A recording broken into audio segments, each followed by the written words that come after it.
श्री राधे श्याम। परम पूज्य श्री गौरदास जी महाराज जी के YouTube चैनल को सब्सक्राइब करें। पूज्य महाराज श्री की कथाओं को सर्वप्रथम देखने के लिए बेल आइकन दबाना ना भूलें।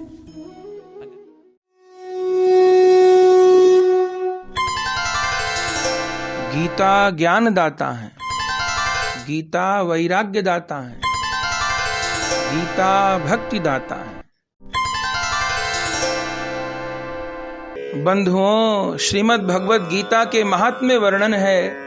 एकम शास्त्रम देवकी पुत्र गीतम, एको देवो देवकी पुत्र एव, एको मंत्रस्य तस्य नामानि यानि, कर्माप्येकम तस्य देवस्य सेवा।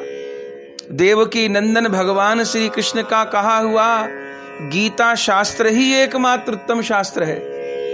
भगवान श्री कृष्ण ही एकमात्र महान देवता हैं और उन श्री कृष्ण का नाम ही एकमात्र मंत्र है और उन श्री कृष्ण की सेवा ही एकमात्र कर्तव्य कर्म है।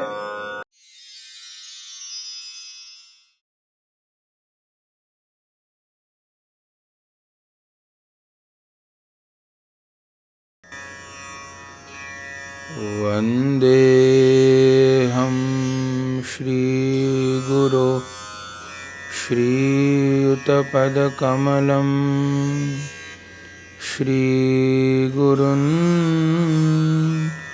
वैष्णवांश्च श्रीरूपं साग्रजातं सहगना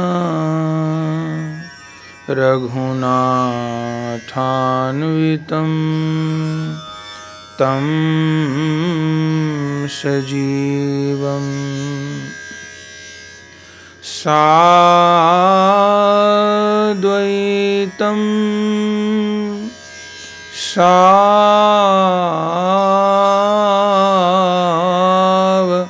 सावधूतं परिजन सहितं श्रीकृष्ण चैतन्यदेवं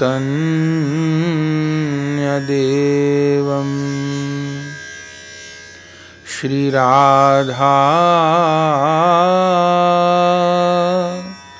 कृष्णपादान् सहगण ललिता श्रीविशाखान्वितांश्च। हरे कृष्ण कृष्ण कृष्ण हरे हरे, हरे राम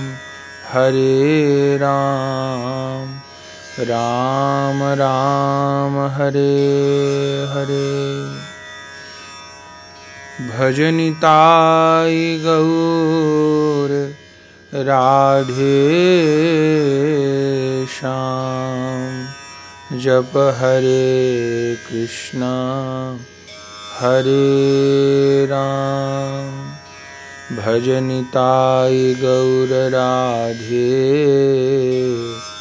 श्याम, जप हरे कृष्णा हरे राम।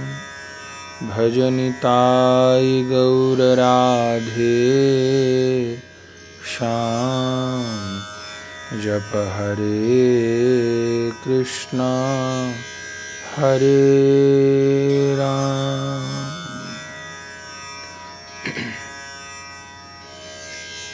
परम करुण पतित पावन अशरण शरण दीन बंधु नवद्वीप बिहारी श्री निताई गौर हरि सरकार, वृंदावन बिहारी श्री राधा माधव युगल सरकार, श्रीमद् राधा रमन चरण दास देव श्री बड़े बाबा जी महाराज, श्री सद्गुरुदेव की अकारण करुणा के फलस्वरूप श्री कृष्ण की दिव्य वाणी श्रीमद् भगवत गीता जी के आश्रय में सत्संग लाभ का सुअवसर हमें प्राप्त हो रहा है, जिसमें प्रथम दिवस से ही एक एक अध्याय करते हुए हम आगे बढ़ रहे हैं। पूर्व में 6 अध्याय तक की चर्चा हो चुकी है।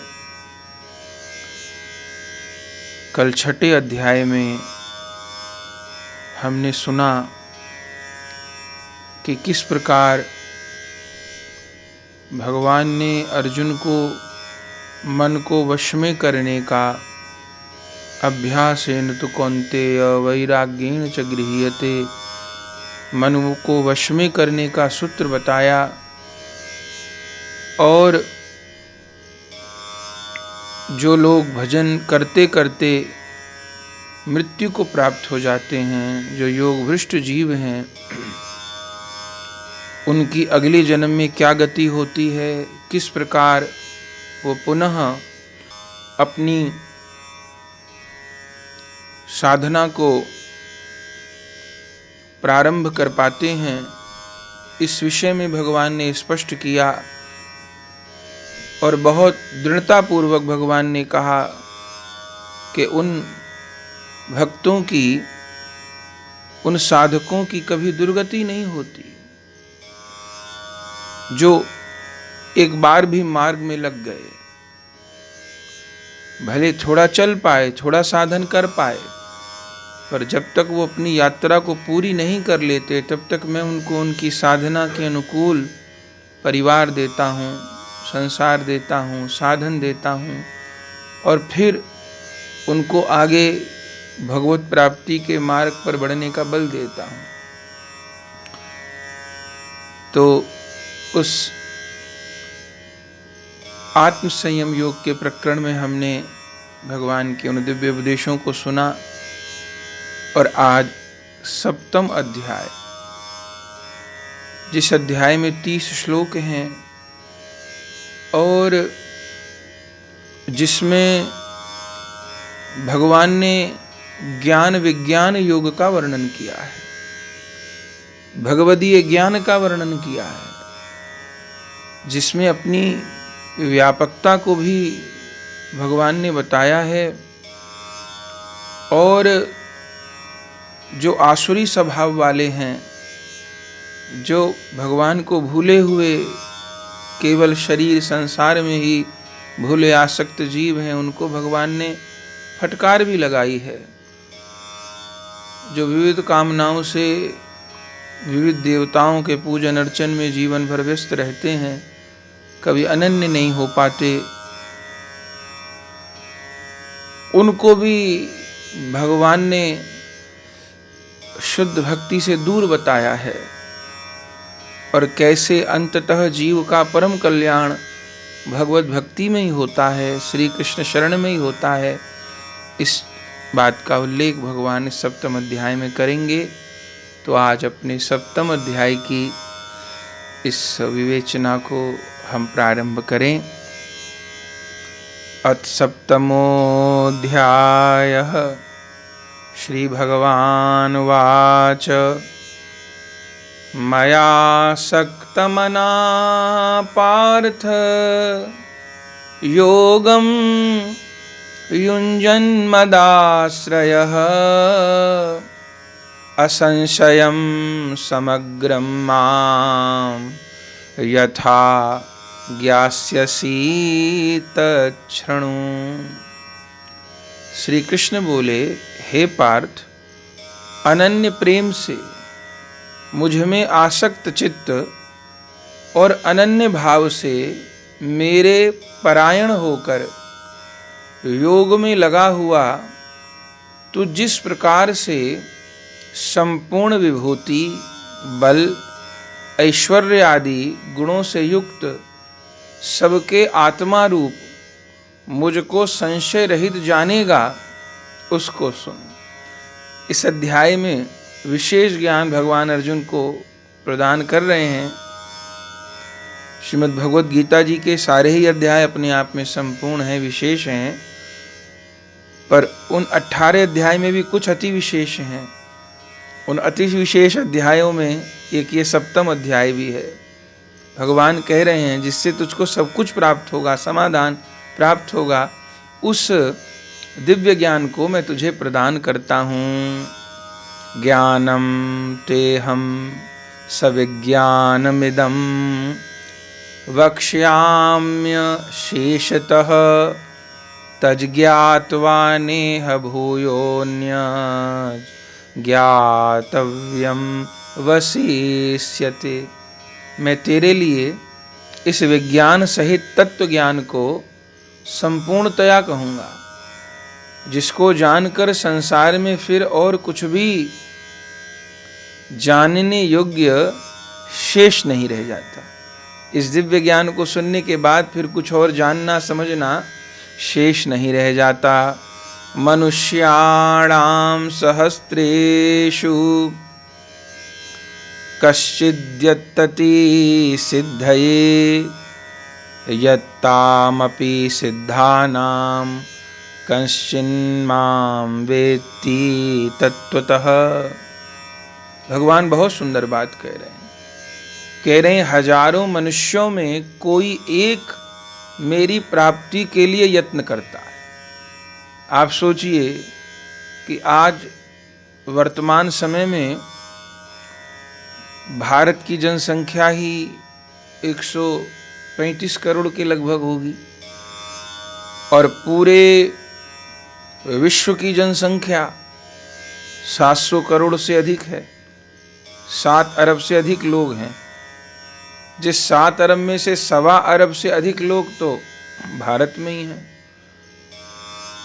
और शायद पूरे विश्व में एकमात्र भारत ऐसा देश है जहां उस परम तत्व के जिज्ञासु लोग रहते हैं। लेकिन आज कलिकाल का प्रभाव है, पूरे विश्व में भारत देश, और भारत देश की भी 130 करोड़ जनसंख्या में 30 करोड़ तो अन्य धर्मावलंबी हैं, 100 करोड़ हिंदू होंगे। उस 100 करोड़ में भी कितने कितने विभिन्न मति वाले नास्तिक लोग भी हैं। यदि खोजेंगे कि सच्चाई से कितने लोग भगवान को जानने का, भगवान की प्राप्ति का प्रयास करेंगे, तो शायद वो आंकड़ा पूरे विश्व में, पूरे भारतवर्ष में बहुत कम होगा, बहुत कम होगा। देखने वाले मनुष्य तो बहुत दिख जाएंगे, पर ये मनुष्य शरीर जिस कार्य के लिए मिला है, शायद उस कार्य को करने वाले लोग तो बहुत कम होंगे। नहीं है ऐसा नहीं कह रहे, पर बहुत कम होंगे। और वो सबसे अधिक संख्या में भारत में ही होंगे, पर भारत की जनसंख्या के अनुरूप बहुत कम होंगे। भगवान कह रहे हैं अर्जुन, हजारों मनुष्यों में कोई एक मेरी प्राप्ति के लिए यत्न करता है, हजारों में एक। और उन यत्न करने वाले योगियों में भी, साधकों में भी कोई एक मेरे परायण होकर मुझको तत्व से अर्थात यथार्थ रूप से जानता है। पहले तो जिज्ञासा ही उत्पन्न नहीं होती, इच्छा ही नहीं उत्पन्न होती, और जिनकी इच्छा उत्पन्न भी होती है उनको कितनों को संग मिल पाता है, या कितने संग को, सत्संग को ग्रहण कर पाते हैं, फिर कितने उसके बाद चल पाते हैं, फिर कितने तो उसमें कहीं अटक जाते हैं, कहीं प्रलोभन में, कहीं कैसे। कौन उस रास्ते पर अच्छे से चल पाता है, कौन पहुंच पाता है, कौन जान पाता है, तो आंकड़ा निरंतर कम होता चला जाता है। बोले हजारों में से कोई एक प्रयत्न करता है, और उन प्रयत्न करने वालों में से कोई मुझको तत्व से जान पाता है, मुझ तक पहुंच पाता है।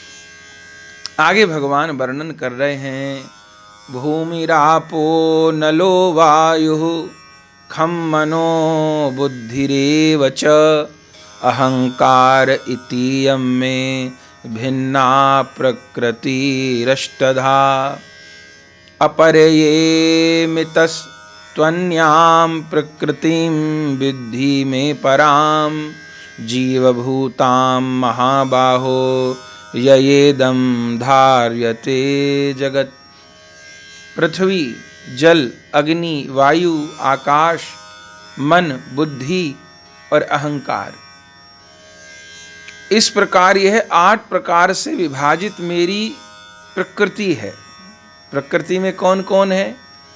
पृथ्वी, जल, अग्नि, वायु, आकाश, पंचमहाभूत और मन, बुद्धि और अहंकार। ये अष्टधा प्रकृति कही जाती है। भगवान कहते हैं मेरी प्रकृति है। यह 8 प्रकार के भेदों वाली तो अपरा, एक परा प्रकृति अभी हम लोग सुनेंगे आगे, एक अपरा प्रकृति है। अपरा माने जड़ प्रकृति, जो अपने से कुछ नहीं करे। परा प्रकृति माने जो अपने से करने की सामर्थ्य रखती हो। तो ये 8 प्रकार के भेदों वाली तो अपरा अर्थात मेरी जड़ प्रकृति है। और हे महाबाहो, इससे दूसरी को, जिससे यह संपूर्ण जगत धारण किया जाता है, मेरी जीव रूपा परा अर्थात चेतन प्रकृति है। ये अष्टधा प्रकृति जड़ है, अपरा है। और जो जीव शक्ति है, जो जीवात्मा है, ये भी मेरी शक्ति है, ये मेरी पराशक्ति है। एतद्योनीन भूतानि सर्वाणित्युपधारय अहं कृत्सन्नस्य जगतः प्रभव प्रलयस्तथा। हे अर्जुन, तू ऐसा समझ कि संपूर्ण भूत इन दोनों प्रकृतियों से ही उत्पन्न होने वाले हैं और मैं संपूर्ण जगत का प्रभव तथा प्रलय हूं, अर्थात संपूर्ण जगत का मैं मूल कारण हूं। अब समझना होगा, भगवान स्वयं अपने को सबका मूल कारण बता रहे हैं। ये परम सत्य है। ब्रह्म संहिता का भी प्रथम श्लोक, जो संहिता स्वयं ब्रह्मा जी के द्वारा प्रकट है, ब्रह्मा जी ने जिसमें भगवान के स्वरूप को प्रकट किया है, तो ब्रह्मा जी के मुख का एक अत्यंत अमूल्य श्लोक है। ये ब्रह्म संहिता को हम लोग गौर कथा में सुनते हैं। जिस समय हमारे प्रभु श्री कृष्ण चैतन्य महाप्रभु जी दक्षिण भारत की यात्रा करते हैं, उस समय महाप्रभु जी दक्षिण भारत से ब्रह्म संहिता ग्रंथ लाते हैं। इस ब्रह्म संहिता ग्रंथ को अध्यात्म जगत का परम प्रमाण माना जाता है, क्योंकि ये लोक पिता ब्रह्मा जी की वाणी है। इस ग्रंथ में ब्रह्मा जी क्या कहते हैं? ईश्वरः परमः कृष्ण सच्चिदानंद विग्रह अनादिरादिर गोविंद सर्व कारण कारणम। ब्रह्मा जी कहते हैं परम ईश्वर सच्चिदानंद विग्रह, जो सबके सब कारणों के कारण है, वह श्री गोविंद है, वह श्री कृष्ण है। अर्थात श्री कृष्ण ही ईश्वरों के ईश्वर हैं, सबके आदि हैं, सबके कारण हैं। वे स्वयं किसी से नहीं है, पर सब उनसे हैं। इसलिए भगवान, वे सबके आदि हैं। सबका प्रारंभ कौन है? भगवान है। इसलिए उनका एक नाम आदि है, लेकिन उनका आदि नहीं है। वे तो सबके आदि हैं, इसलिए उनका एक नाम आदि है, लेकिन उनका आदि कोई नहीं है, इसलिए वो अनादि भी हैं। वो आदि भी हैं, अनादि भी। अनादि रादिर गोविंद सर्व कारण कारण। वे सबके आदि हैं, पर उनका आदि कोई नहीं। वो सबके प्रारंभ, पहले से पहले, पर उनके पहले कुछ नहीं। वे सबके आदि हैं, इसलिए उनका एक नाम आदि है, पर उनका आदि कोई नहीं, इसलिए वो अनादि हैं। वे सबके कारण हैं, पर उनका कारण कोई नहीं, इसलिए वो सर्व कारण कारणम है। वे सबका अंत हैं, पर उनका अंत कोई नहीं, इसलिए वो अनंत है। उनका एक नाम अंत है, दूसरा नाम अनंत है। वे सबका अंत हैं, पर उनका कोई अंत नहीं, इसलिए वो अनंत है। वो सबकी सीमा है, पर उनकी सीमा कोई नहीं, इसलिए वो असीम है। तो भगवान कहते हैं मैं इसका प्रभव माने उत्पत्ति का और प्रलय का आदि कारण हूं। इस जगत का मूल कारण मैं ही हूं।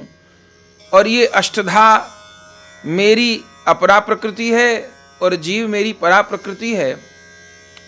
भगवान की मुख्यतः अपने शास्त्रों में 3 शक्तियों का वर्णन है। इस अध्याय में भगवान और आगे खुलासा करेंगे, जिसमें प्रथम भगवान की अंतरंगा शक्ति है। अंतरंगा शक्ति माने लीला शक्ति, माने श्री जी। ये भगवान की अंतरंगा शक्ति हैं। जिस प्रेम में भगवान स्वयं विभोर रहते हैं, जिसके द्वारा सब लीला विलास प्रकट होते हैं, अंतरंगा। दूसरी है बहिरंगा। बहिरंगा माया, ये भी भगवान की शक्ति है, जिसके द्वारा भगवान इस जगत की रचना करते हैं और परस्पर जो विमुख जीवों को भुलाने का काम करती है, विमुख जीव को जो भुलाने का काम करती है और उनको फिर अपराध के फलस्वरूप दंडित करने का, कहते हैं ना माया की मार पड़ रही है, वो माया में भूला हुआ है, वो बहिरंगा प्रकृति है, बहिरंगा शक्ति है भगवान की। अंतरंगा शक्ति तो लीला शक्ति है, बहिरंगा शक्ति ये माया है, जिसका निरूपण भगवान इस अध्याय में करेंगे। और तीसरी शक्ति है तटस्था शक्ति।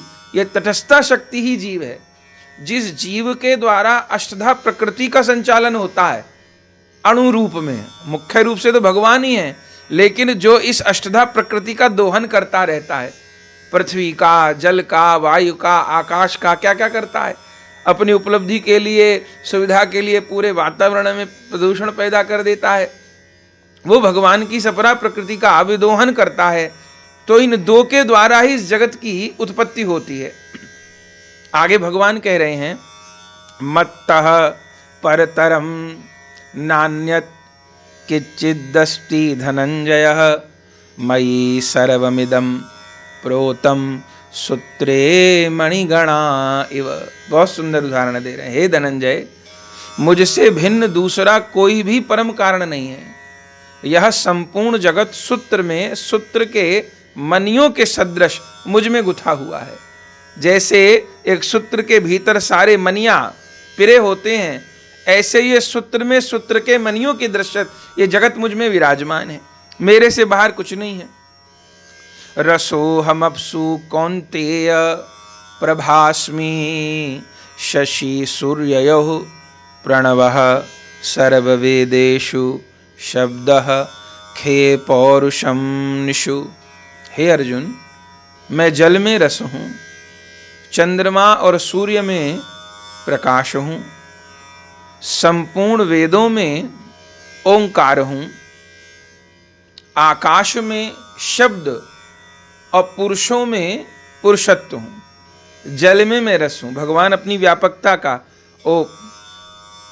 विभूति योग में तो वर्णन करेंगे, यहाँ संक्षेप में भगवान व्यापकता का जो मूल इस सृष्टि कारक तत्व हैं, उनमें अपनी व्यापकता को भगवान बता रहे हैं। हे अर्जुन, जल में मैं रस हूँ। अब सोचिए कि जो रस है, जो स्वाद है, जो तरलता है, उसके बिना तो जल की सत्ता नहीं। तो जल इस पंच महाभूत में बहुत मुख्य है। तो जल में मैं रस हूँ, चंद्रमा और सूर्य में मैं प्रकाश हूँ। अब प्रकाश न हो तो सूर्य हमारे लिए किस प्रकार काम के होंगे। तो चंद्रमा और सूर्य में प्रकाश हूँ और संपूर्ण वेदों में मैं ओंकार हूँ। चूंकि वेद भगवान को ओंकार से संबोधित करते हैं, इसलिए जितने भी निर्विशेषवादी हैं वे ओम से भगवान को संबोधित करते हैं। पर इसका अर्थ ये नहीं है कि भगवान के अन्य नाम नहीं हैं। हाँ, वेद उनको ओंकार से, ओम से प्रतिपादित करते हैं, पर उनके जितने नाम हैं सब ओम के ही सदृश हैं। कृष्ण, राम, नारायण, गोविंद, माधव, सब भगवान के एक सी शक्ति संपन्न नाम है। पर संपूर्ण वेदों में जिस भगवत तत्व का प्रकटन है, जिस भगवत तत्व की विवेचना है, उन संपूर्ण वेदों का सार ओंकार में ही हूं और आकाश में शब्द में ही हूं और पुरुषों में पुरुषत्व में हूं। पुरुषों में पुरुषत्व में हूं। पुरुष को पुरुष क्यों कहा जाता है? क्योंकि इसमें पुरुषत्व है, तो वो मैं हूं। और क्या हूं? पुण्यो गंधः पृथिव्याम च तेजश्चास्मि विभावसौ जीवनम सर्वभूतेषु तपश्चास्मि तपस्विषु। मैं पृथ्वी में पवित्र गंध और अग्नि में तेज हूं और संपूर्ण भूतों में उनका जीवन हूं और तपस्वियों में मैं तप हूं। और कौन हूं? बीजम माम सर्वभूतानां विद्धि पार्थ सनातनम बुद्धिर्बुद्धिं तामस्मि तेजस्तेज स्वीनामहम। हे अर्जुन, तू संपूर्ण भूतों का सनातन बीज, माने जिससे संपूर्ण जीव संपूर्ण सृष्टि उत्पन्न होती है, तू संपूर्ण भूतों का सनातन बीज मुझको ही जान।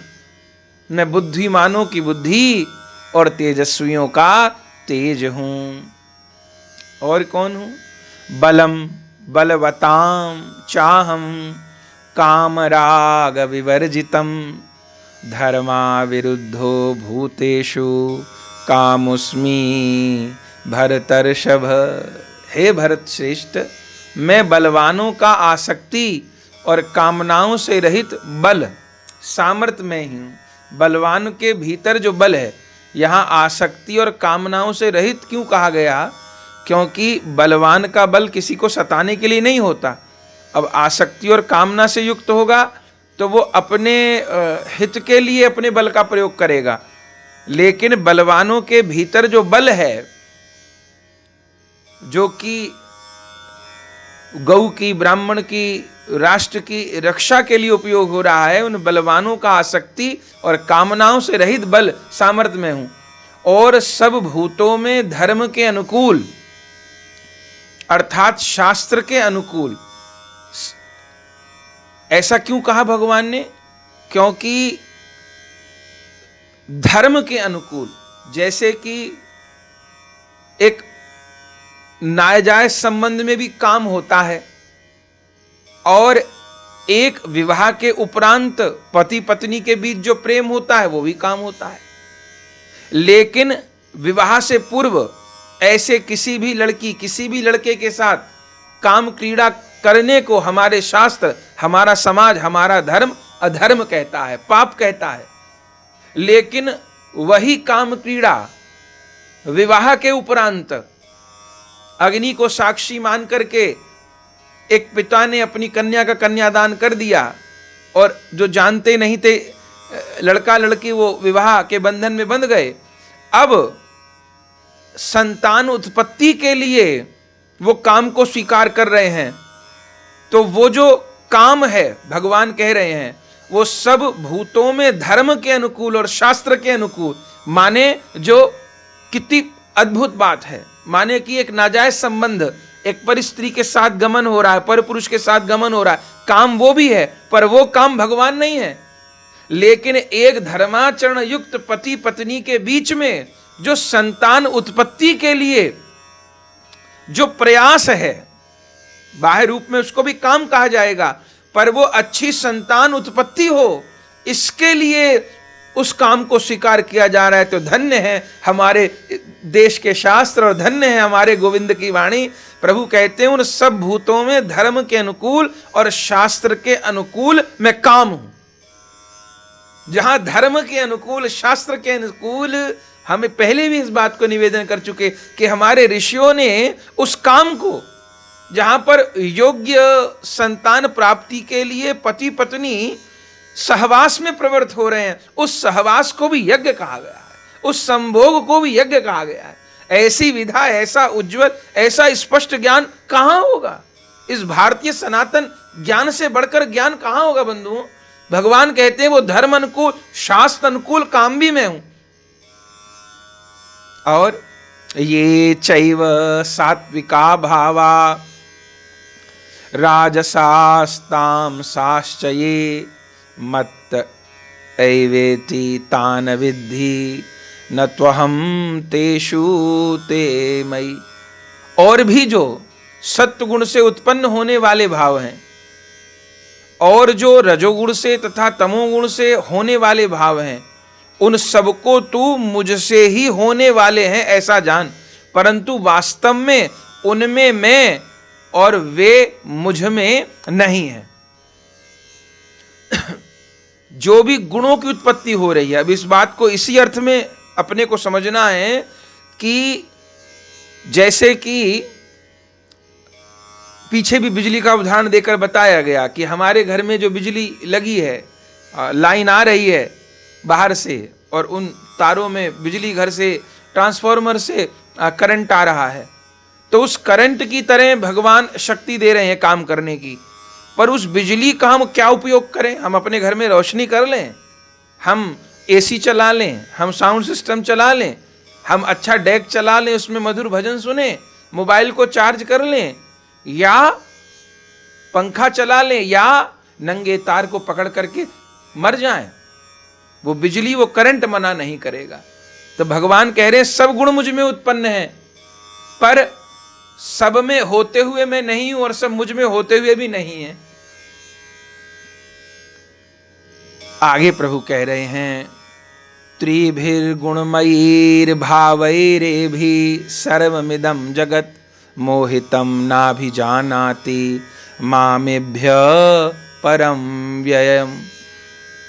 गुणों के कार्य रूप सात्विक, राजस और तामस, इन तीनों प्रकार के भावों से यह सारा संसार, प्राणी समुदाय मोहित हो रहा है। गुणों के कार्य रूप सात्विक, राजस और तामस, इन तीनों प्रकार के भावों से ये सारा संसार, प्राणी समुदाय मोहित हो रहा है। इसलिए इन तीनों गुणों से परे मुझ अविनाशी को नहीं जानता।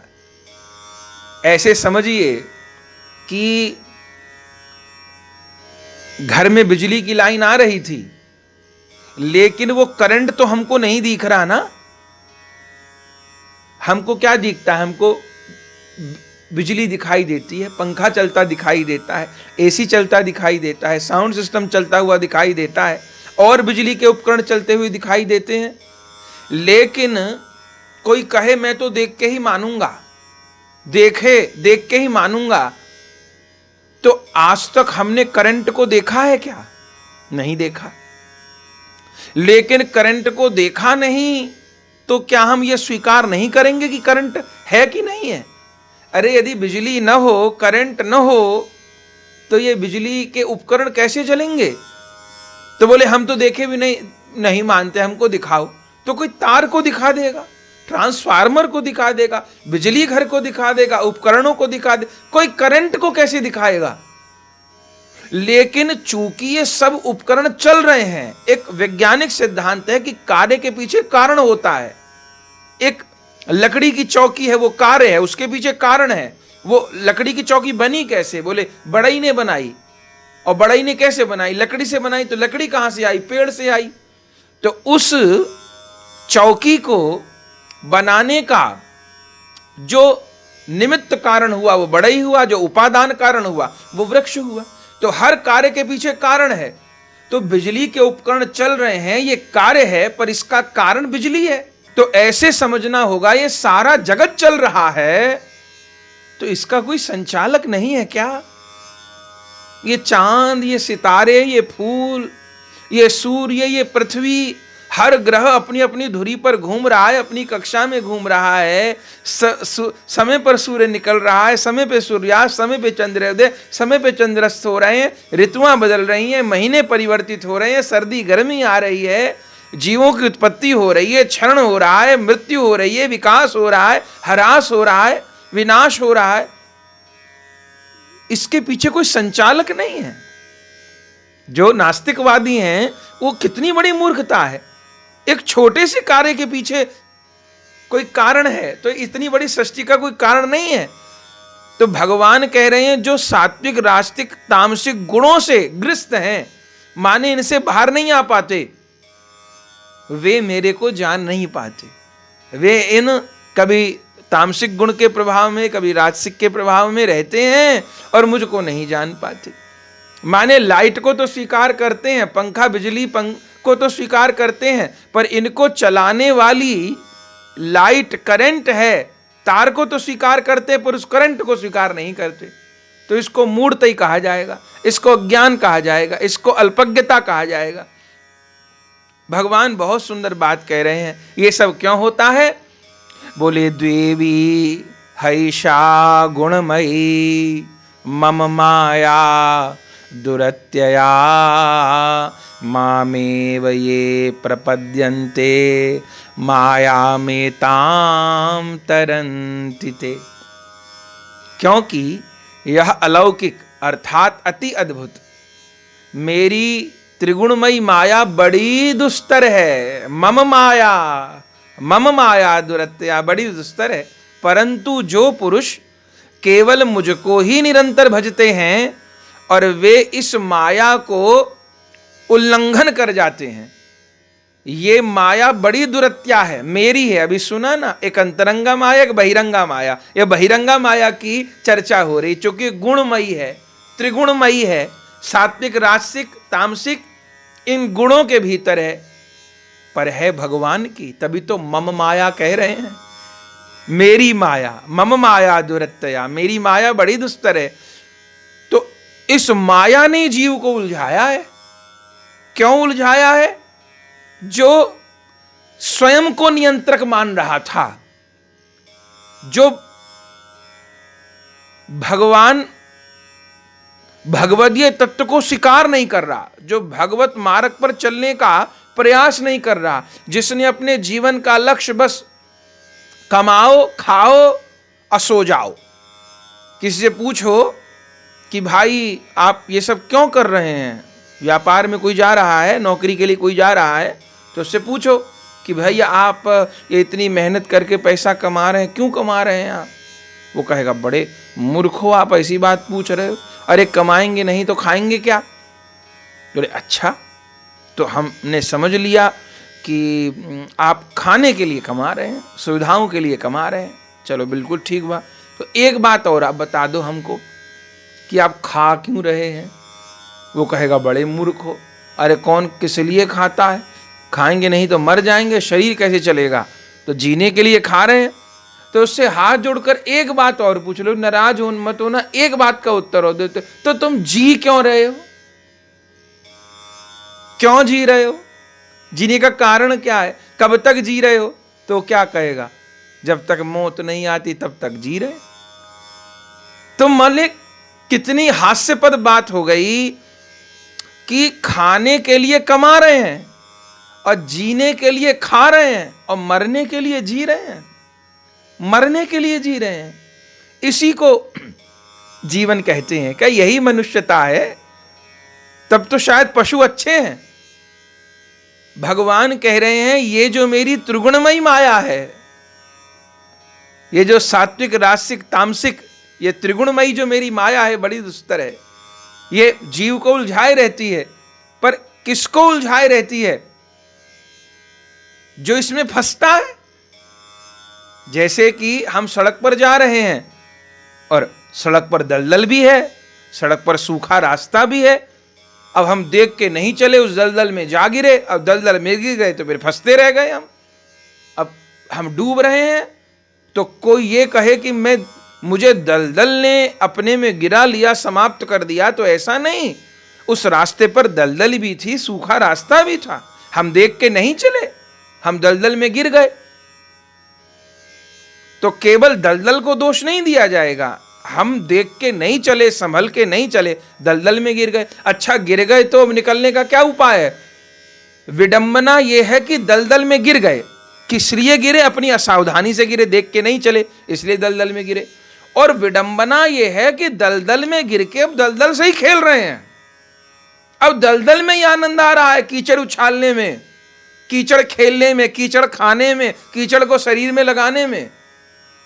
अपनी असावधानी से दलदल में गिर गए और चलो अब दलदल में ही खेल रहे हैं, दलदल में ही आनंद आ रहा है। विष का खीड़ा विष ही कहा है, अब मिश्री सूंघत ही मर जाए वो हाल हो रहा है। दलदल में गिरे हैं और उसी में आनंद ले रहे हैं, तो निकले कैसे? तो बड़ी सुंदर बात यहां भगवान कह रहे हैं कि मेरी माया बड़ी दुरत्या है, बड़ी दुस्तर है, जीव को मोहित करती है। जो असावधानी करता है, दलदल में असावधानी से गिर गए तो पकड़ लिया। आप दलदल आप जानते हैं बड़ी कठिन होती है, दलदल में गिर गए तो प्राण बचने भारी। जितना आदमी निकलने का प्रयास करता है दलदल में, उतना धंसता चला जाता है। मनुष्य तो क्या, कोई बड़ा पशु गिर जाए तो उसके लिए निकलना संभव नहीं होता, पर भगवान यहां निकलने का उपाय बता रहे हैं। कह रहे हैं द्वेवी हेषा गुणमयी मम माया दुरत्तया, यह अलौकिक अति अद्भुत त्रिगुणमयी मेरी माया बड़ी दुस्तर है। तो निकलने का क्या उपाय है? आपकी माया है तो कैसे छूटेंगे? बोले कोई बात नहीं, हमारी माया है तो हम ही छुटवा सकते हैं। कैसे छुटवाएंगे? बोले मामेव ये प्रपद्यन्ते माया में ताम तरन्ति ते। इससे अधिक करुणा भगवान की होगी क्या? भगवान कह रहे हैं माया बड़ी दुस्तर है, परंतु जो पुरुष केवल मुझको ही निरंतर भजते हैं वे इस माया को उल्लंघन कर जाते हैं, अर्थात संसार से तर जाते हैं। माया में तान तरन्ति ते, वो तर जाते हैं। माया मेरी है, असावधानी से आप गिरे सतरज तम गुणों के कारण, लेकिन अब दलदल में ही आनंद न लें। जो मुझे निरंतर भजे, माने दलदल में तो गिरा है, अब अपने से नहीं निकल सकता तो क्या करे? अब कोई व्यक्ति अभी उदाहरण दिया ना कि सड़क पर जा रहा था, सूखा रास्ता भी था, दलदल, अब अपनी तरंग में जा रहा था, असावधानी हो गई, गिर गया दलदल में। ठीक, अब क्या है? अब गिर गया, अपने से नहीं निकल सकता। जितना प्रयास कर रहा है उतना वो धंसता जा रहा है, तो अपने से नहीं निकल सकता, पर कम से कम दूर विराजमान किसी व्यक्ति को जोर से पुकार के बुला तो सकता है ना। वो चीख पुकार तो कर सकता है, कोई सुनेगा ना, और बचाएगा वही जो और पहले से दलदल में गिरे हैं। उनको बुलाने से कुछ नहीं होगा। जो दलदल से बाहर है उसको बुलाने पर, उसको पुकारने पर वो रस्सी फेंक सकता है और खींच सकता है। लेकिन वो दलदल में कैसे निकलेंगे? जो दलदल में गिरे हैं वही आनंद ले रहे हैं। वो कह रहे हैं अब तुम यहीं मरेंगे यहीं जिएंगे। ऐसे कितने ग्रहासक्त लोग होते हैं, माने रात दिन परिवार की संतान का जूता चप्पल खा रहे हैं, निंदा सह रहे हैं, रात दिन दुख सह रहे हैं, लेकिन मधुमक्खी की तरह वहीं चिपके हैं, उस दलदल में गिर के वहीं सुख ले रहे हैं। अभी खूब कटु बात हो गई, कोई फिर वहीं चिपके, फिर वहीं चिपके, फिर वहीं चिपके, और अंततः अब तो जिंदगी ऐसे ही निकली, अब तो यहीं मरेंगे यहीं करेंगे। क्या कहा जाए उनके लिए? तो दलदल में गिर गए अपनी असावधानी से, पर अब दलदल से निकलने का प्रयास नहीं करते। प्रयास क्या है? प्रयास है पुकारना। भगवान कह रहे हैं जो मुझे निरंतर भजते हैं, मेरी शरणागति ग्रहण करते हैं, मुझसे सहायता मांगते हैं, वे तर जाते हैं, मैं बचा लेता हूं। कैसे बचाते हैं? अभी कहा ना, जो खुद दलदल में गिरा है वो नहीं निकाल पाएगा, तो कौन खड़ा है? भगवान अपने लाडले प्यारे भक्तों को संत सदगुरु रूप में भेजते हैं। वे संत सदगुरु का जब जीव आश्रय ग्रहण करता है, वे गले में कंठी बांधते हैं और फिर इस कंठी रूपी डोर को बांध करके दलदल में माया में ग्रस्त जीव को गुरुदेव हाथ पकड़ के खींचते हैं, बाहर निकालते हैं। भले उसके कारण कीचड़ छिटककर स्वयं उनके दिव्य वस्त्रों पर, दिव्य स्वरूप पर निकल जाए। भगवान अपने लाडले प्यारे संतों को भेजते हैं, जाओ खींचकर निकालो जीवों को। लेकिन उनका क्या, जो कीचड़ में ही आनंद ले रहे हैं, जिन्होंने कीचड़ में ही अपना अस्तित्व समाप्त कर देने का प्रण ले लिया, उनको कौन बचाएगा? लेकिन जो उस माया रूप दलदल में फंसे हुए भगवान को पुकारते हैं, उनको निरंतर भजते हैं, प्रार्थना करते हैं हमारे इस कर्म बंधन को क्षय करिए गोविंद, हमको इस दलदल से निकालिए। ओहो, श्री कृष्ण प्रथम अपने भगवत प्राप्त लाडले प्यारे भक्तों को, महापुरुषों को भेज देते हैं। उस भक्त के प्रति गुरु भाव हो जाता है उस मायाबद्ध जीव का, और फिर जैसे जैसे गुरुदेव के चरणों में निष्ठा बढ़ती है, जैसे जैसे नाम में निष्ठा बढ़ती है, और वह गुरुदेव का शरणागत हो जाता है, और जितनी मात्रा में उसका समर्पण होता है, माने वो उस दलदल को छोड़ने को तैयार होता है, गुरुदेव उसका हाथ पकड़ करके, अब कोई जो पूरा साथ दे रहा है गुरुदेव का, तो झट गुरुदेव उसको दलदल से बाहर खींच लेंगे, भगवान के चरण कमलों में नहलाकर धुलाकर सुंदर स्वरूप बना करके विराजमान कर देंगे। और जो बिल्कुल साथ नहीं दे रहा, गुरुदेव उसको बाहर निकालना चाहते, वो और दलदल में गिरना चाहता है, तो उसको उतनी देर लगेगी। तो जो मुझे निरंतर भजते हैं वह मेरी इस दुस्तर माया से पार हो जाते हैं, इस दलदल से बाहर निकल आते हैं। नमाम दुष्कृतिनो मूढ़ः प्रपद्यन्ते नराधमा मायया अपहत ज्ञान आसुरम भावमाश्रिता। माया के द्वारा जिनका ज्ञान हरा जा चुका है, ऐसे आसुर स्वभाव को धारण किए हुए मनुष्यों में नीच दूषित कर्म करने वाले लोग, जो मूढ़ लोग हैं, वो मुझको नहीं भजते। अभी जिनके लिए कहा आसुर भाव प्राप्त हो गए तो वो नहीं पुकारते, वे मूढ़ लोग मुझको नहीं भजते, नहीं पुकारते, माने दलदल में गिरे हुए हैं लेकिन पुकार नहीं रहे, सहायता नहीं मांग रहे। उन्होंने निश्चय कर लिया है कि अब सबको लेकर के इसी दलदल में ही हमको डूबना है, तो वो नहीं भजते। आसुरी स्वभाव का क्या किया जाए, नहीं भजते वो। तो क्या होता है, चतुर्विधा भजन्ते माम जनः सुकृतिनोर्जुन आरतो जिज्ञासु अर्थार्थी ज्ञानी च भरतर्षभ। हे भरतवंशियों में श्रेष्ठ अर्जुन, जो आसुरी स्वभाव वाले हैं वे तो भजते नहीं, वहीं डूबे रह जाते हैं, पर जो उत्तम कर्म करने वाले जो मेरे भक्त हैं वो मुझको भजते हैं। वो भक्त कितने प्रकार के होते हैं, वो 4 प्रकार के होते हैं।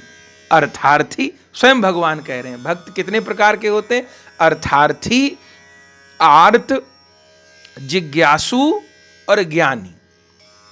अर्थार्थी किसको कहते हैं, अर्थार्थी इसको कहते हैं जो अपने आर्थिक संकट को दूर करने के लिए, अपनी गरीबी को, बहुत आर्थिक संकट में घिरा है, उस आर्थिक संकट को दूर करने के लिए भगवान की भक्ति करे।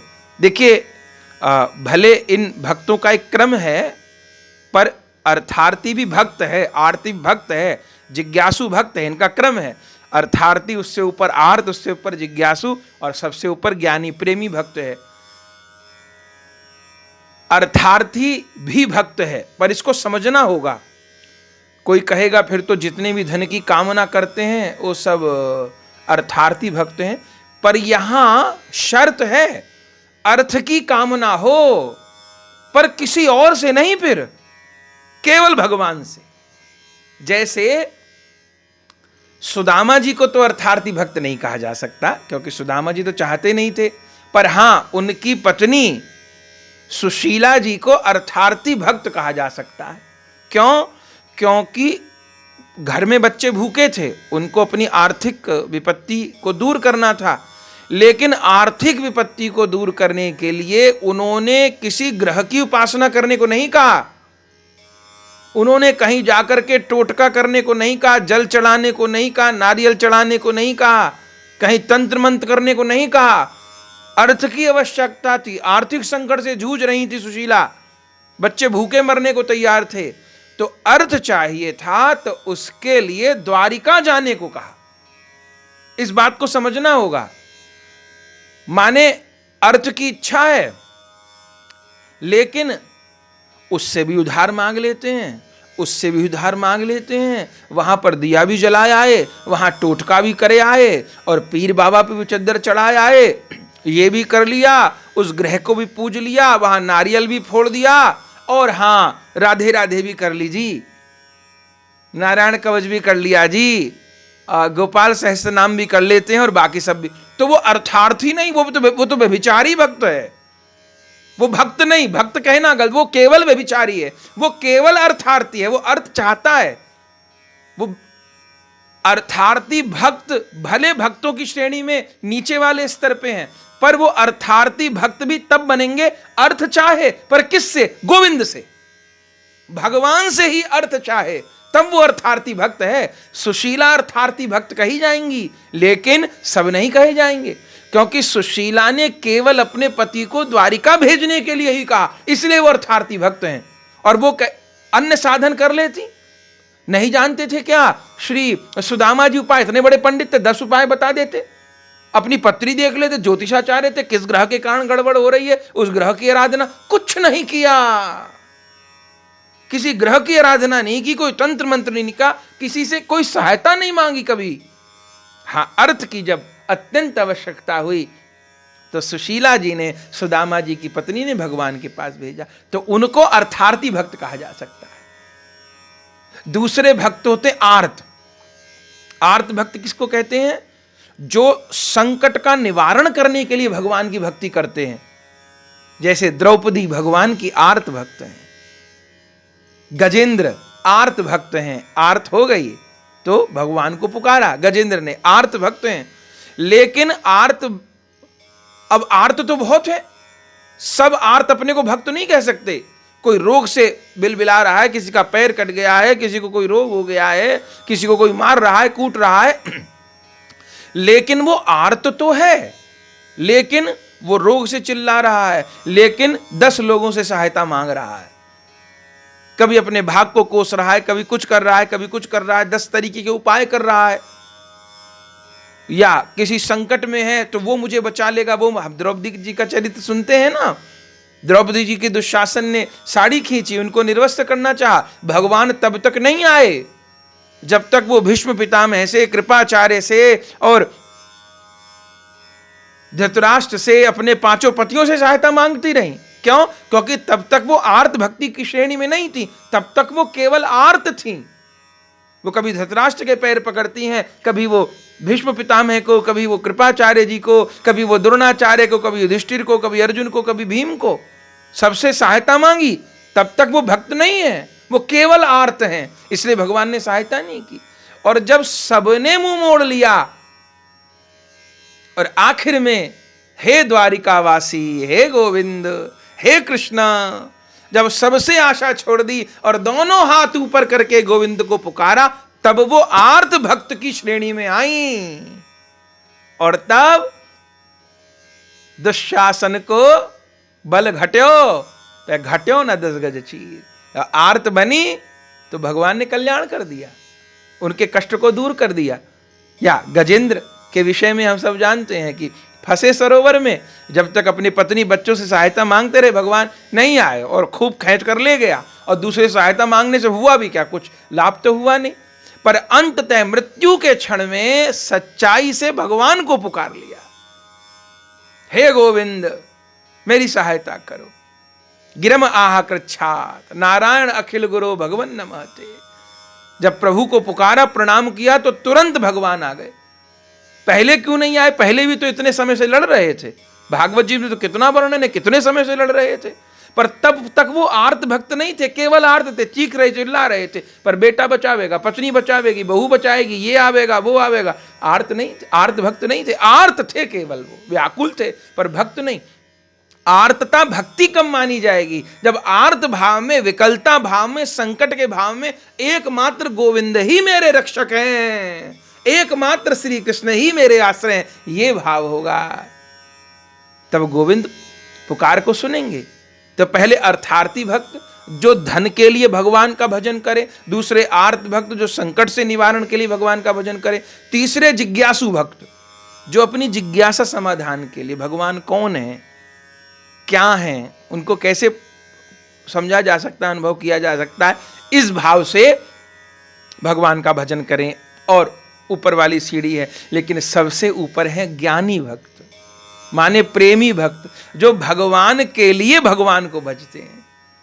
किसी धन की प्राप्ति के लिए नहीं, किसी संकट निवारण के लिए नहीं, किसी जिज्ञासा समाधान के लिए।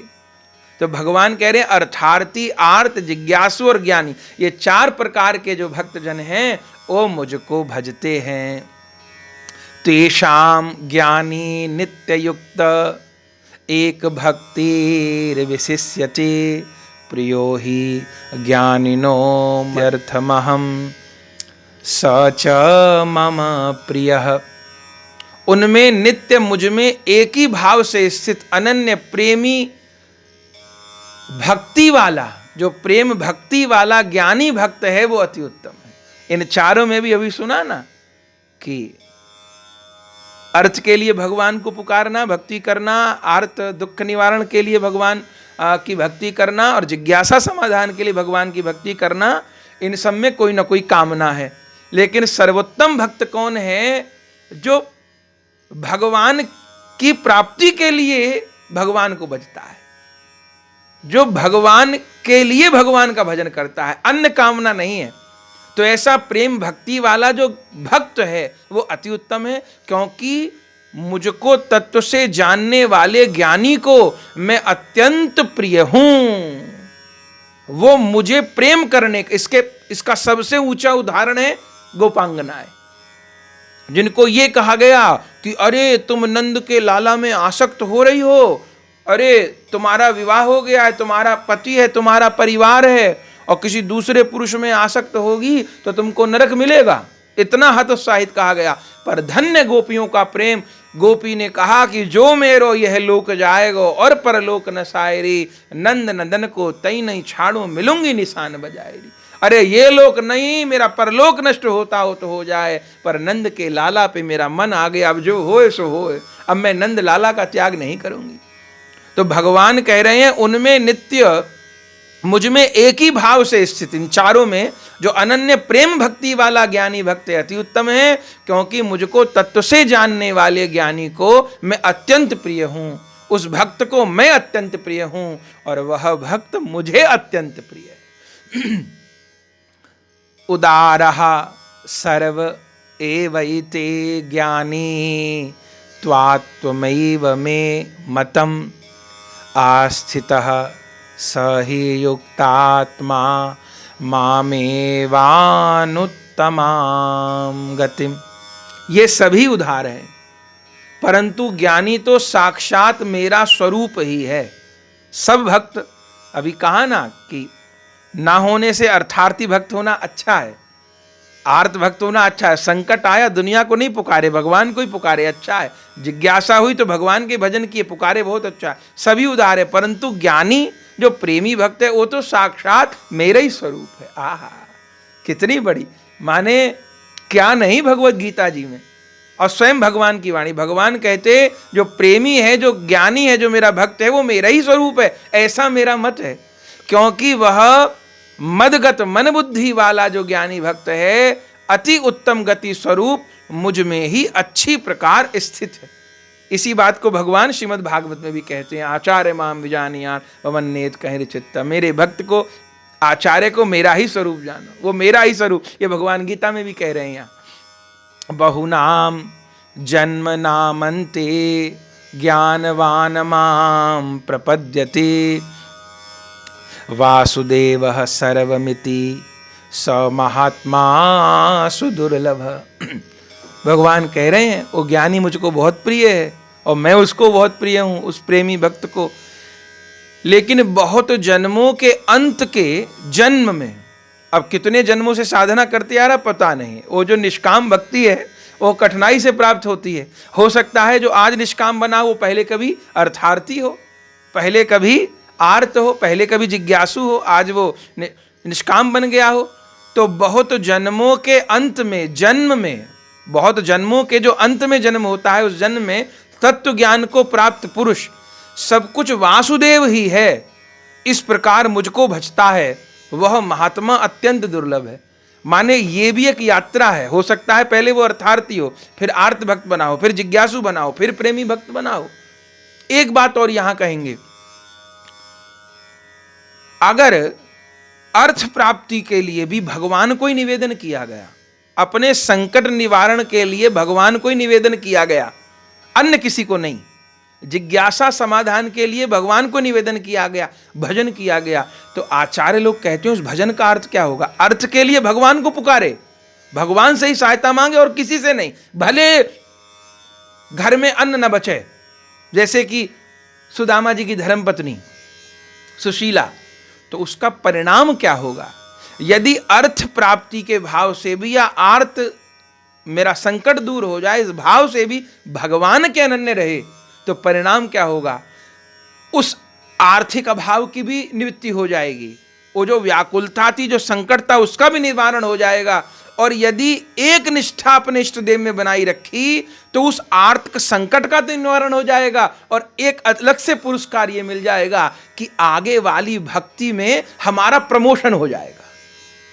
माने आर्त का निवारण हो जाएगा और अंततः फिर भगवान अपनी निष्काम प्रेमा भक्ति भी हमको प्रदान कर देंगे। पर शर्त यही है, अनन्य आश्रय हो, बहुत का आश्रय नहीं हो। भगवान इस अध्याय में इस बात को भी स्पष्ट करेंगे।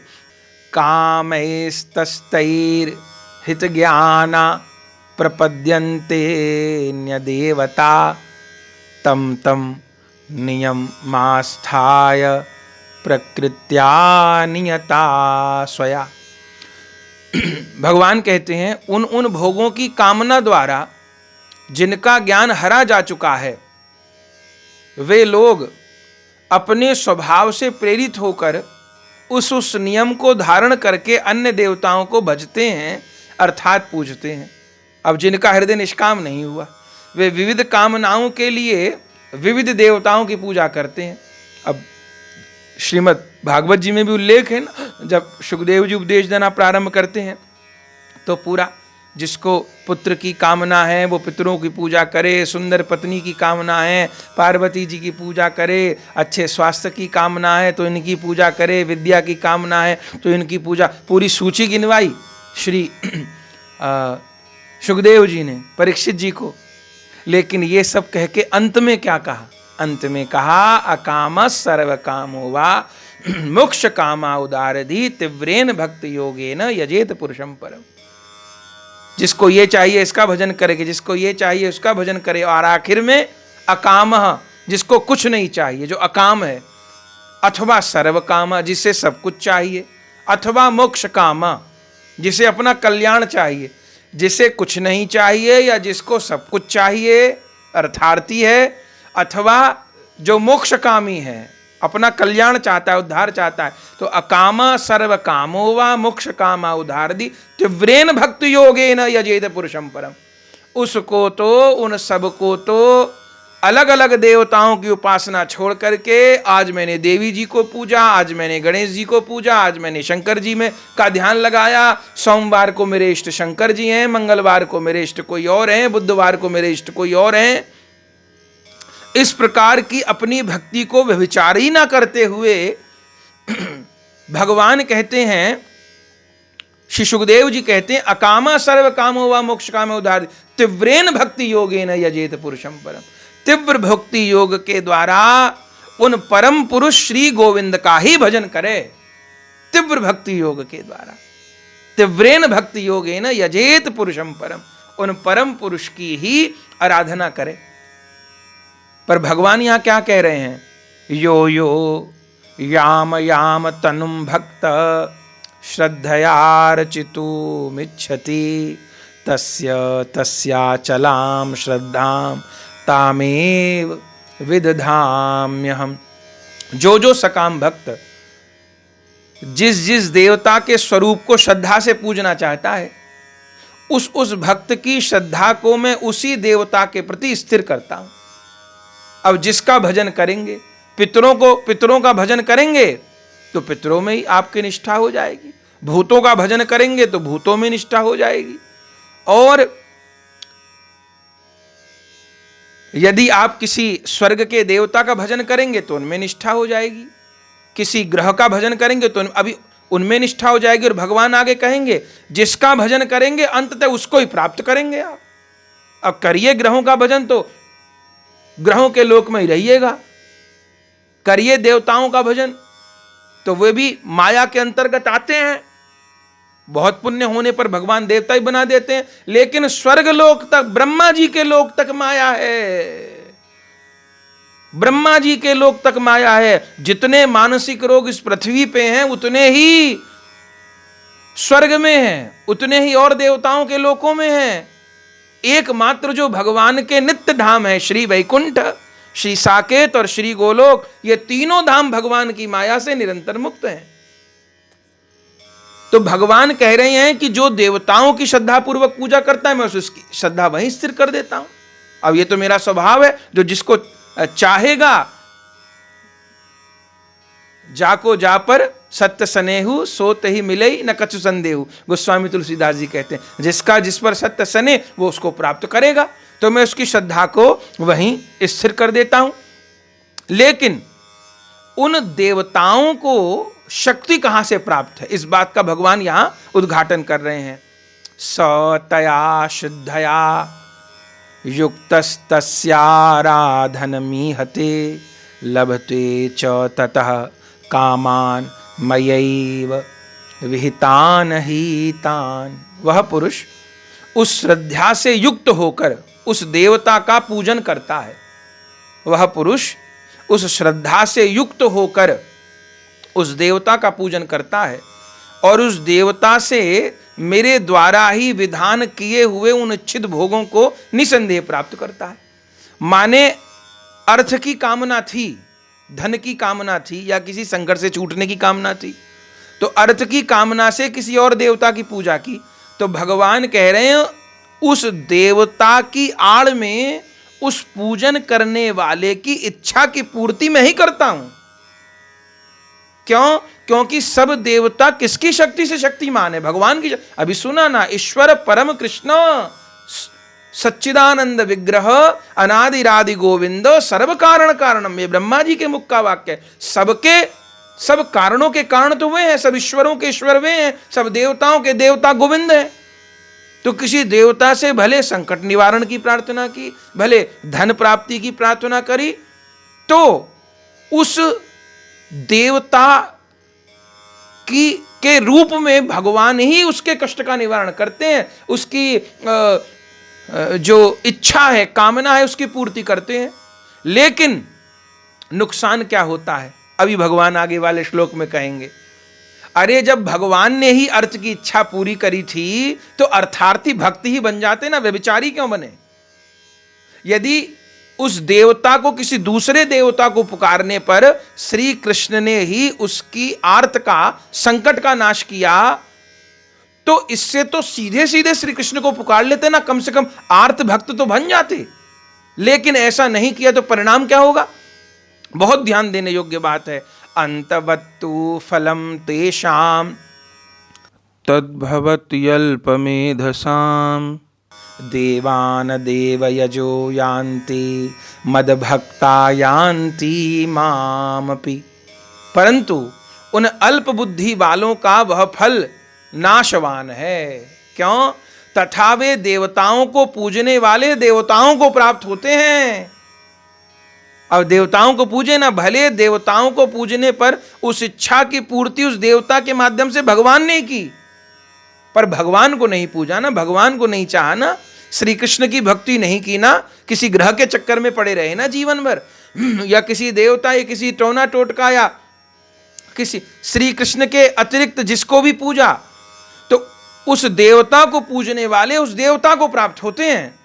और मेरे भक्त चाहे जैसे ही भजे, वो किसी नाशवान लोक में नहीं जाते, वो किसी सिद्ध के लोक में नहीं जाते, वो किसी स्वर्ग लोक में नहीं जाते। वो कहां जाते हैं? भगवान डंके की चोट पर कह रहे हैं मेरे भक्त चाहे जैसे ही भजे, अंत में वो मुझको ही प्राप्त होते हैं।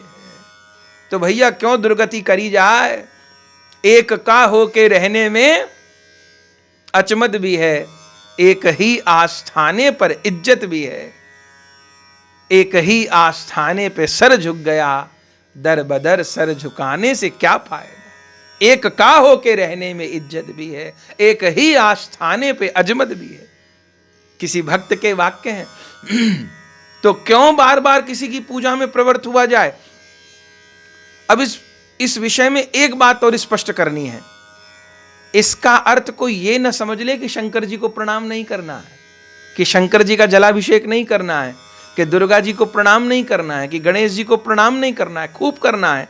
कोई ग्रहों का मंदिर भी सामने आता है तो हम उनको भी प्रणाम करेंगे, शनिदेव का मंदिर आता है उनको भी प्रणाम करेंगे, लेकिन हम उनकी उपासना में प्रवृत्त नहीं हो जाएंगे। शंकर जी तो परम वैष्णव हैं, उनका जो जलाभिषेक किया जाता है वह भगवत प्राप्ति की कामना से एक वैष्णव के द्वारा किया जाता है, तो प्रणाम तो सबको करेंगे। लेकिन यदि श्री कृष्ण के अतिरिक्त अन्य देवताओं की इष्ट भाव से हमने पूजा की, तब हम उद्धार को प्राप्त नहीं होंगे। इष्ट भाव से पूजा की तो फिर शंकर जी की, दुर्गा जी की पूजा निष्फल चली जाएगी ना। उन शंकर जी, दुर्गा जी की भक्ति का फल यह होगा कि जब हमारा हृदय शुद्ध होगा तो वो शंकर जी, दुर्गा जी हमको कृष्ण भक्ति की ओर मोड़ देंगे। भगवत भक्ति की ओर मोड़ देंगे। यही रामायण में लिखा है, शिव सेवा कर फल सुत सोई, अविरल भक्ति राम पद होई। तो शंकर जी की सेवा का फल क्या, दुर्गा जी की भक्ति सेवा का फल क्या, कि श्री कृष्ण की भक्ति प्राप्त हो, यह फल है। लेकिन वो भी कब प्राप्त होगी, जब शंकर जी दुर्गा जी से भी कुछ नहीं मांगा जाएगा। और अब दुर्गा जी की भक्ति कर रहे हैं, लेकिन भक्ति तो थोड़ी पहले लिस्ट तैयार कर रखी है। बड़े बड़े बढ़िया देवी मैया के भजन संसार में गाए जाते हैं। मैया मेरे बेटा कर दे, मैया मुझे बढ़िया कोठी दिलवा दे, कोठी में मोटर दिलवा दे, और मोटर को होटल ले जाओ, मैया बेटी का ब्याह करवा दे, और तमाम तो देवी की आराधना करते रहे। भले सिर पे देवी आ गई, आंख लाल पीली हो गई, तमाम नवरात्र रख लिए, तमाम सब कुछ कर लिया, पर संसार मांगते रहे। तो देखिए देवी के भी दो रूप हैं, एक रूप में वो योग माया लीला शक्ति हैं, और दूसरे रूप में वो बहिरंगा माया भी हैं। ऐसा मोहित करेंगी कि बार बार इच्छा की पूर्ति भले हो जाए, बार बार इस संसार में गिरना पड़ेगा, बार बार इस संसार में गिरना पड़ेगा, दुर्गति को प्राप्त होना पड़ेगा। इस मोह के बंधन से निवृत्ति नहीं होगी, आसक्ति के बंधन से निवृत्ति नहीं होगी। कब होगी? दुर्गा जी की भक्ति का विरोध नहीं। हाँ, दुर्गा जी इष्ट हैं तो बिल्कुल, उनको गोपियों ने भी उनको भजा है, रुक्मणी जी ने भी उनको भजा है, अरे स्वयं सीता जी ने विनय प्रेम बस भई भवानी जय जय गिरिवर राज किशोरी वंदना की है। लेकिन किस लिए की है? इसलिए की है, हे जगदम्बा मुझको श्री राम जी के चरण कमलों की प्राप्ति हो।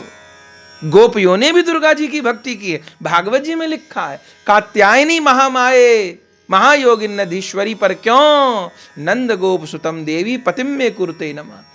तो अन्य देवता की, शंकर जी की आराधना, देवी जी की आराधना, गणेश जी की आराधना, यहां तक कि ग्रहों को भी प्रणाम किया गया, शनि देव को भी प्रणाम किया गया। पर किस लिए किया गया? राहु संकट दे रहे थे, कष्ट दे रहे थे, फिर राहु को प्रणाम किया गया। अरे कोई बहुत बड़ी उलझन थी, उसके लिए किसी ब्राह्मण के द्वारा राहु का जप भी करा लिया गया। लेकिन किस लिए? अरे ग्रहों, हे देवी मां, हे शंकर जी, हे हनुमान जी, आप मेरे लिए अनुकूल होइए और मुझको श्री राधा गोविंद के चरण कमलों का प्रेम प्रदान करिए। राधा गोविंद की भक्ति करने में मेरे जीवन में जो बाधा आ रही है, उन बाधाओं को दूर करिए, मुझको श्री कृष्ण से मिला दीजिए। जो मेरी इस भक्ति मार्ग में अवरोध हैं, उन अवरोधों को दूर कर दीजिए। तो अगर श्री कृष्ण प्राप्ति की कामना से देवी जी की आराधना हो रही है, शंकर जी की आराधना हो रही है, तो वह आराधना कृष्ण भक्ति में सहायक होगी, विरोधी नहीं होगी, परम सहायक होगी। और इष्ट भाव से अन्य देवताओं को भज रहे हैं और उनसे संसार ही मांगे जा रहे हैं, तो उन भगवत स्वरूप की, उन देवताओं की माया ही उस जीव को मोहित कर देगी और अंततः उसका कल्याण नहीं होगा। वो भटकेगा संसार चक्र में, खूब दुख पाएगा, उठापटक होगी खूब, अपने खूब जन्म बिगाड़ेगा, क्या लाभ? तो इस रहस्य को समझना होगा। सबसे बढ़िया बात है कि सीधे सीधे श्री राधा गोविंद के चरण कमलों की उपासना हो, क्योंकि शंकर जी, देवी जी, सब देवता उन्हीं राधा गोविंद का भजन करते हैं। और फिर भी किसी का संस्कार होता है, तो अगर किसी देव के भीतर हमारा लगाव है तो ठीक है, उनकी भक्ति कर लें, माने उनका मंत्र जपें, कोई विरोध नहीं, उनको प्रणाम करें, स्तुति करें, पर उनसे श्री कृष्ण के चरण कमलों का प्रेम ही मांगे। अपने यहाँ कीर्तन होता है ना कि मुझे शाम से मिलाए दो दुर्गे मां। हे दुर्गा जी, हे देवी भवानी, जैसे गोपियों को का आपने मार्ग प्रशस्त किया, ऐसा हमारा भी गोविंद प्राप्ति का मार्ग प्रशस्त कर दीजिए। जैसे रुक्मणी जी सिया जी को भगवान से मिलाया, ऐसे हमें मिलाइए। इस भाव की प्रार्थना होगी, तब तो उन देवी जी का योग माया लीला शक्ति वाला स्वरूप हमको अनुभव होगा।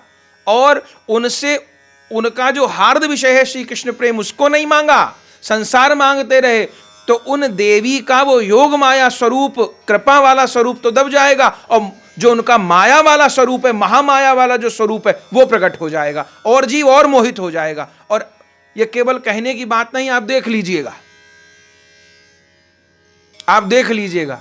जो देवी से जीवन भर संसार ही मांगते रहे, कहने की जरूरत नहीं है। उन लोगों के जीवन देख लीजिएगा, उन लोगों की स्थिति देख लीजिएगा, उन लोगों की उपासना देख लीजिएगा, उन लोगों के चेहरे देख लीजिएगा, उन लोगों की आंखें देख लीजिएगा, पता चल जाएगा कि यह बात सत्य है कि असत्य है।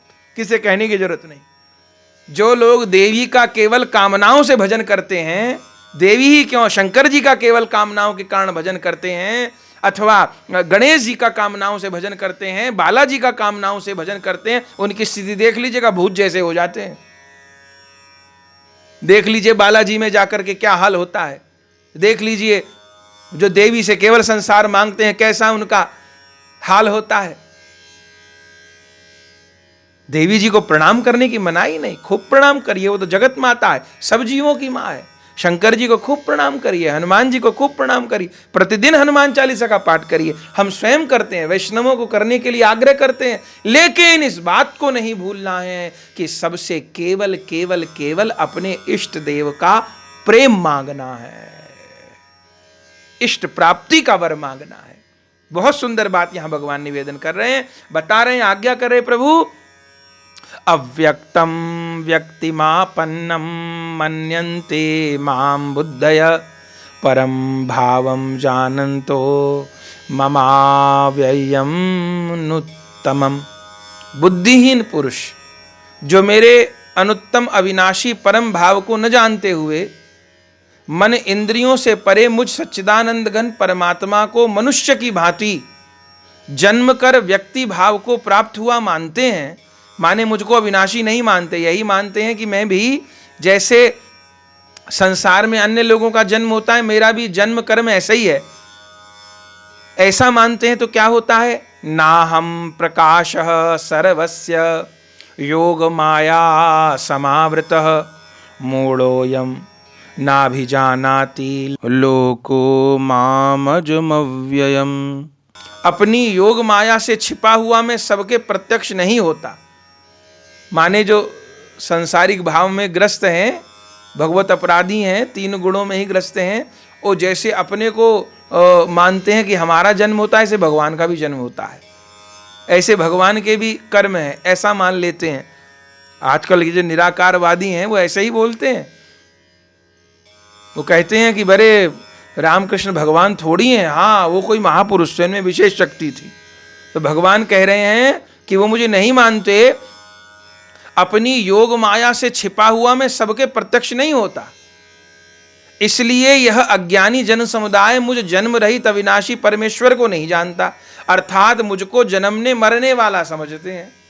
वो कहते हैं जैसे और मनुष्यों का जन्म मरण होता है, ऐसे भगवान का भी होता है, भगवत अवतारों का भी होता है। तो हे अर्जुन, वेदाहम संतितानि वर्तमानानि चार्जुन भविष्याणि च भूतानि माम तु वेद न कश्चन।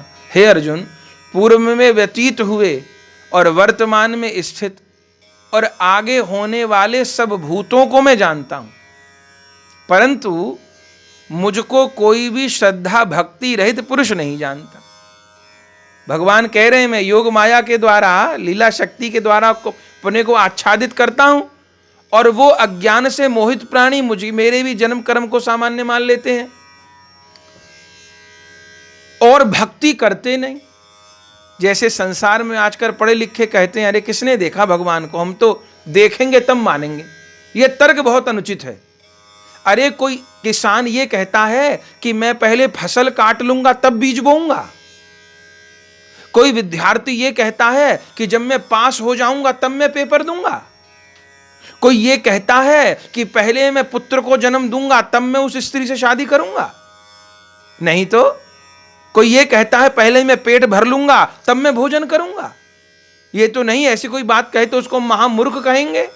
लेकिन भगवान के विषय में कोई ऐसा क्यों कहते हैं कि जब हम देख लेंगे हम तब मानेंगे, हम जब देख लेंगे तब मानेंगे।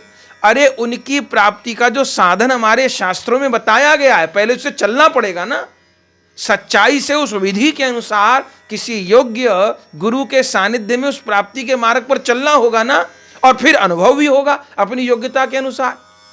तो पहले भगवान गीता में कह रहे हैं कि मुझे श्रद्धा भक्ति के द्वारा ही जाना जा सकता है।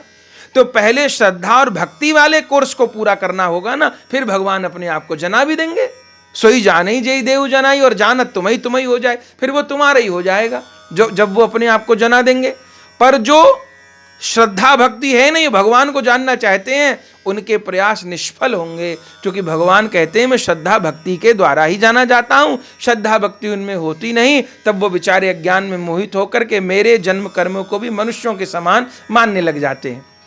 और फिर होता क्या है, इच्छा द्वेष समुत्थेन द्वंद्व मोहेन भारत सर्वभूतानि सम्मोहम सर्गे यान्ति परंतप।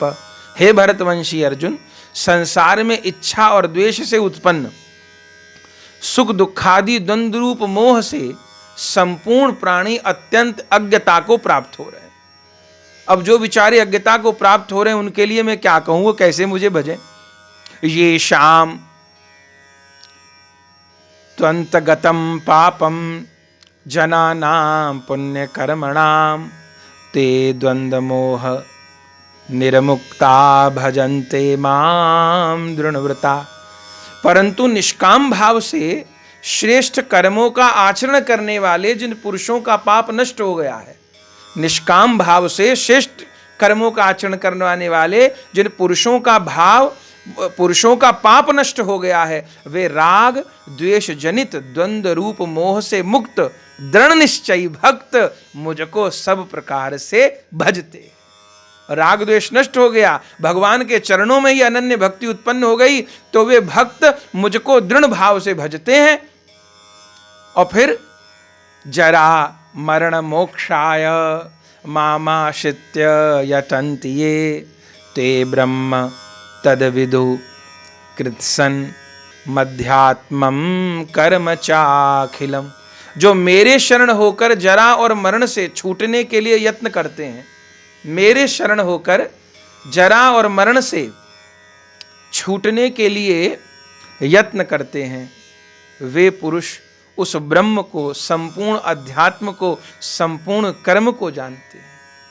इस जन्म मरण का चक्र कैसे दूर हो और कैसे भगवान के दिव्य चरण कमलों की प्राप्ति हो, इसके लिए जो मेरी प्राप्ति का प्रयास करते हैं वो मेरे भक्त हैं। और अब आखिर में भगवान कह रहे हैं, साधिभूताधिदैवं मां साधि यज्ञं च ये विदु प्रयाण कालेपि च मां ते विदुर्युक्त चेतसः। जो पुरुष अधिभूत और अधिदेव के सहित तथा अधियज्ञ के सहित सबका आत्मा रूप मुझे अंत काल में भी जानते हैं, वे युक्त चित्त वाले पुरुष मुझे जानते हैं अर्थात प्राप्त होते हैं।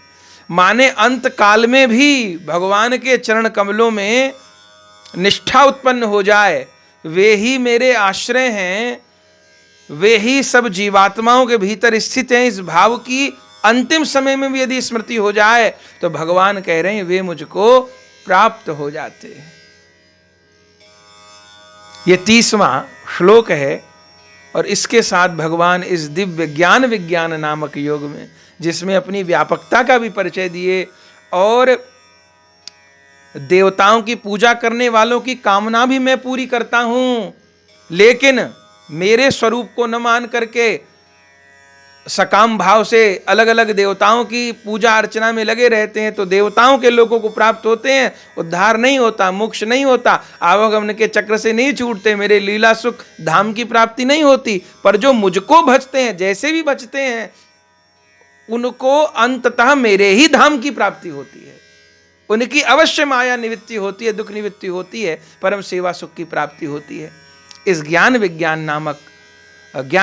योग नामक 7वें अध्याय को यहाँ भगवान की वाणी के साथ हम विश्राम दे रहे हैं।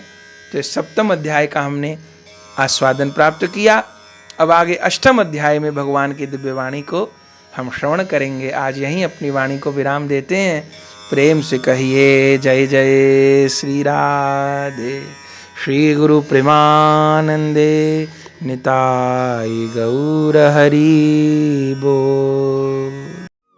प्रिय भगवत प्रेमियों, अगर यह वीडियो आपको पसंद आई तो इसको लाइक कीजिए और अधिक से अधिक शेयर कीजिए। श्री राधे श्याम। परम पूज्य श्री गौरदास जी महाराज जी के YouTube चैनल को सब्सक्राइब करें। पूज्य महाराज श्री की कथाओं को सर्वप्रथम देखने के लिए बेल आइकन दबाना ना भूलें।